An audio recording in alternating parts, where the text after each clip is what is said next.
Buenos días, este es nuestro primer parcial de ética. Mi nombre es Isabela Torrenegra. Mi nombre es Paula Tobar, Javiera Quintero, Carol Carreño y Ana Isabel Espinosa. Primero que todo, analizaremos el texto de Adela Cortina. Su nombre es Ética y es el primer y segundo capítulo. Para iniciar, este habla de la moral y la ética. En este nos plantea que la ética plantea la pregunta de por qué debo hacerlo y la moral, qué debo hacer. La ética es mucho más conceptual y argumentativa. En esta se cuestionan los principios y guía el comportamiento moral. La ética busca establecer fundamentos racionales a la moralidad, mientras la moralidad simplemente son las reglas explícitas o implícitas por las que nos regimos. Bueno, los enfoques éticos destacan la importancia de la razón práctica y el diálogo como fundamentos éticos. La ética discursiva busca establecer principios éticos mediante el diálogo y la argumentación racional. Es decir, se refiere como a la capacidad humana que podemos tener nosotras las personas para reflexionar sobre nuestras acciones y decisiones desde un punto de vista más lógico y fundamentado. En segundo lugar, hablaremos de Compendio de Ética, un libro escrito por Peter Singer, su primer capítulo. En este tocaremos primero el tema del contrato social, en el que según Hobbes plantea que en un estado de naturaleza los seres humanos estamos en una guerra de todos contra todos. En este el ser es completamente egoísta por naturaleza y simplemente busca que al ser bueno los demás serán buenos con él. El origen de la moralidad. Singer reconoce que la moralidad y la ética tienen raíces profundas en la evolución humana y en las complejas interacciones sociales que nuestra especie ha tenido a lo largo del tiempo y que ha experimentado. Como primera pregunta, tenemos que, a partir de las definiciones que ofrece Adela Cortina en el primer capítulo de su texto, ¿qué consecuencias creemos que tiene para la comunicación social la distinción entre moral y ética? Bueno, primero que todo es importante que nosotros como comunicadores abordemos los comportamientos de la sociedad y esto de forma crítica para así entender el contexto de las demás personas y dar una mejor información a los oyentes por medio de los medios de comunicación. En segundo lugar, tenemos la toma de decisiones morales, ya que, los profesionales podemos abordar los dilemas éticos de manera más consciente y reflexiva, de esta manera promoviendo una comunicación social más ética y responsable. Como muy bien hablábamos, tener un marco teórico más amplio. La ética proporciona un marco teórico más amplio, se puede fomentar por un diálogo que se enfoque en principios fundamentales, ahí es donde abarca la ética y la moral, donde hablábamos de que el diálogo era algo primordial para nosotros los humanos. También la disminución del amarillismo.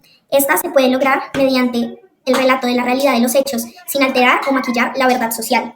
Desde la ética, esto implica promover la objetividad, la veracidad y la imparcialidad en la comunicación de los hechos. Un ejemplo de todo esto es que supongamos que en los noticieros colombianos se está cubriendo un caso de corrupción política. Aquí se puede observar la distinción entre la moral y la ética en la forma en la que se presenta la información y se discute el tema. Está bien, los noticieros nos informan acerca de la sociedad y de lo que está pasando con los casos de corrupción, pero ¿qué están haciendo ellos por esto? Infundir noticias amarillistas que lo que hace es que los televidentes a través de ello solamente puedan criticar, puedan hablar sobre esto, pero necesitamos acciones sociales, que las personas se pongan en los zapatos, se solidaricen de la situación de los demás y que estos noticieros puedan llevar a un cambio más grande. ¿Cuáles de los enfoques éticos se mencionan en el segundo capítulo consideran que pueden enriquecer la manera en la que ustedes ejercen su profesión en el futuro y por qué? La moralidad como actitud. Se caracteriza en principio que la moralidad es una cuestión en la que se debe primar la reflexión acerca del ámbito social.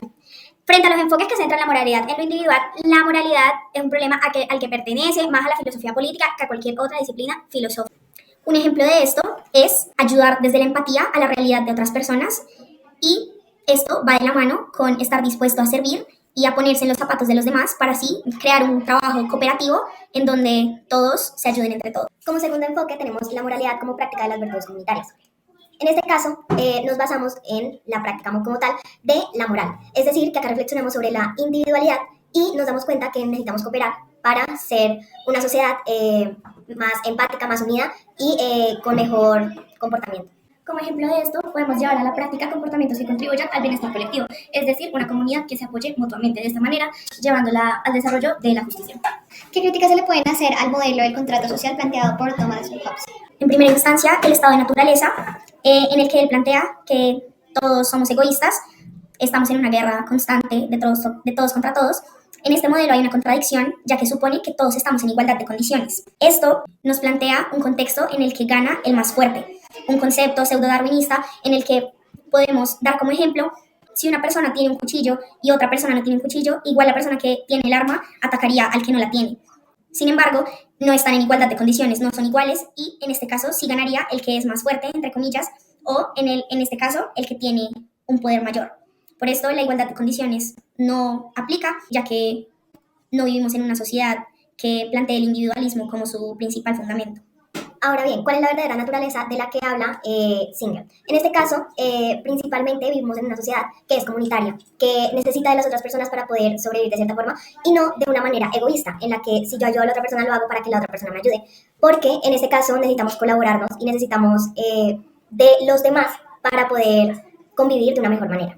Basado en lo que dice mi compañera, daremos un ejemplo claro en el cual habla de que los individuos acuerdan unirse para formar una sociedad y establecer un gobierno con el fin de asegurar la protección y la seguridad mutua. Es decir, este es un acuerdo social que implica una reflexión práctica para buscar y enlazar los diferentes intereses que tengan ese mismo grupo de personas y busquen una protección social y una seguridad en un contexto social. El egoísmo calculado. Se renuncia a la libertad de hacer daño al otro para que el otro no renuncie a la misma. No es un principio altruista. Según Hobbes, los individuos son inherentemente egoístas y actúan principalmente en su propio interés. Este egoísmo no limita simplemente la búsqueda del placer o felicidad, sino que también puede implicar una preocupación racional por la propia supervivencia y la seguridad. En otras palabras, los individuos buscan maximizar su propio bienestar, apersonarse de esto y minimizar su sufrimiento. Sin embargo, también reconoce que los individuos pueden darse cuenta de lo que es cooperar y establecer una orden social basada en reglas y leyes. Como siguiente pregunta tenemos ¿qué propone Singer para comprender el origen de la moralidad? Propone la empatía como un aspecto esencial para comprender la moralidad porque esto nos lleva a conectarnos con los intereses y el sufrimiento de los seres sintientes. Promueve la justicia y la compasión y nos motiva a tomar medidas para mejorar el bienestar de los demás y de ayudarlos en el caso en el que sea necesario. Basándonos en esto, Singer plantea la idea de que la moralidad no proviene de principios divinos o absolutos, principios que no tengan un fundamento racional. Él plantea que este origen proviene de una evolución biológica, en la cual surge una adaptación social del ser humano, en donde el ser humano logra evolucionar a plantear estrategias en las cuales es mucho más empático y logra convivir en una sociedad cooperativa. Asimismo, Singer establece que la ética se basa en la maximización del bienestar y en minimizar el sufrimiento. Esto va tanto para todos los seres humanos como para otros seres sintientes.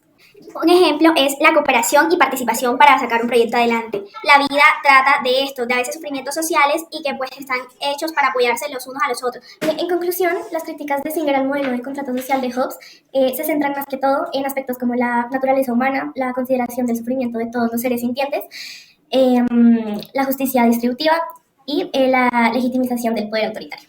Por otro lado, la visión pesimista de la naturaleza humana de la que habla Hobbes puede ser criticada, especialmente por no tener en cuenta adecuadamente la capacidad humana para la empatía y la cooperación altruista, como sí lo enfatiza Singer. Estas críticas reflejan preocupaciones éticas fundamentales sobre cómo se debe estructurar una sociedad justa y equitativa, y señalan áreas donde la teoría de Hobbes puede ser insuficiente desde la perspectiva en la que lo ve Singer.